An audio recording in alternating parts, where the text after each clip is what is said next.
Hello, my name is Juliana Haig, and today we're going to talk about some easy steps to get started with podcasting for your classroom. So you're a teacher and you'd really like to start adding podcasting to the list of ways that you can reach our students of the 21st century. Here are some easy ways that you can start integrating this into your existing curriculum. So let's say that you just taught a really good lesson on equations, but a third of your class had to leave early today for a track meet to go to. So you decide that you're going to record some of the key points of your lesson on a podcast. That way they can get the assignments, they can get the key points, and it will just be something to supplement the notes that they'll get from their classmates. An easy way to do this is podcasting. But the first thing you might be thinking of is, where do I start? I'm not sure that my computer has the capability to record podcasts. Well, the good news is there's some free, easy-to-use software available online that works with a variety of operating systems. Here's one of them. It's called Audacity. As you can see, it works with Windows, Mac, and Linux, as well as other operating systems. Mine's a Windows XP, and I have to say that it downloaded quickly, easily, and runs great. So the first thing you want to do is go to the Audacity website, which I just Googled Audacity, and it got me right to the website.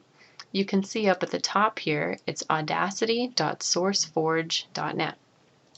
Here it gives you a quick preview of what the program will look like once you download it. There's other information up at these top tabs if you need some more background before you decide to download. As you scroll down just a little bit, you'll see the different options for downloading Audacity to your computer. I just clicked Download Audacity for Windows. It brought up the prompt windows, which I went through, and I made sure that I saved it to a place on my computer that I would recognize, like the program files. It only takes a couple of minutes to get started. Again, you just click through a couple of prompts, and very easily I had it place an icon right on my desktop so it's easy to find, which I would recommend.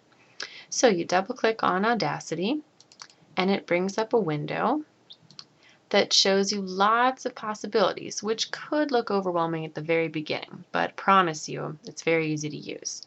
First of all, in the top left, right by your top toolbar, it has the basics, your record button, your back and forth, stop, play, and pause. So if you are just a basic type person, this is for you, okay?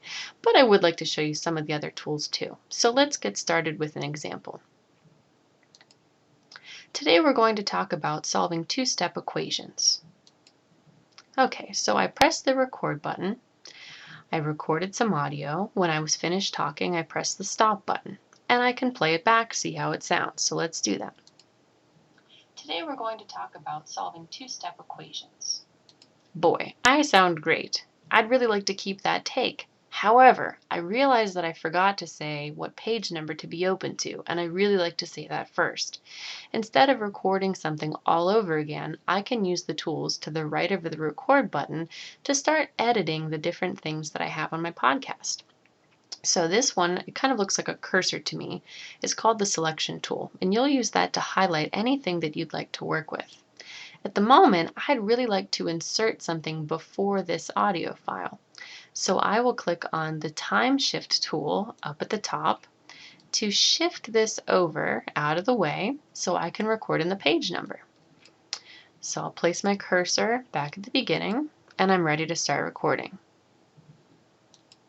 Hi, 6th grade. Open your books to page 62.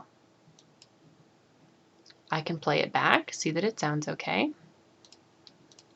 Hi, 6th grade. Open your books to page 62.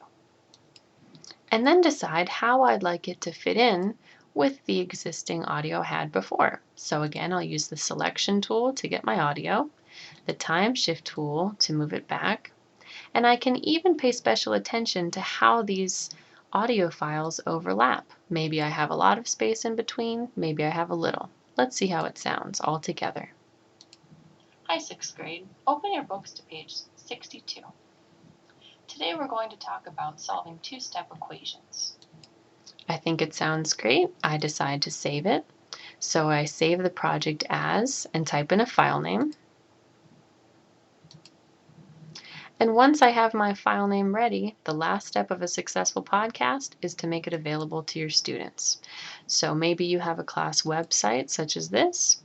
You add it to your files as you manage files, and now your students can easily access any information that they missed from your classroom. So thank you for listening to today's podcast about podcasts, and I hope that this was helpful to you and makes you think that, I could do that in my classroom too. Have a great day.